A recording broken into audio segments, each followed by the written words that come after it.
ఎన్ని విషయాలు చెప్పినా క్రమంగా నడుచుకున్నలో ఒకటి, క్రమముగా ఏం చేయాలండి? ప్రార్థించాలి. క్రమముగా సంఘములకు రావాలి.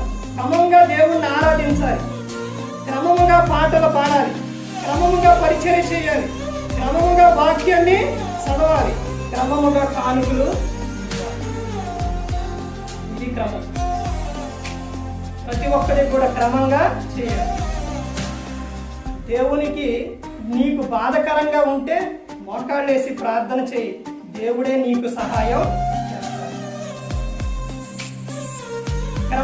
క్రమముగా అనేది చాలా ప్రాముఖ్యమైనది. ఇందులో నిర్లక్ష్యం అనేది రాదు. రోజున ఆరాధనకి లేట్ అయితే నేను 2-3 అలారాలు పెట్టాను. వెళ్తా ఒక ముందు మెరుగు రావాలని పెడితే అది మోగేయడానికి ఇప్పుడు ఏడైతుందని ఆఫ్ చేసి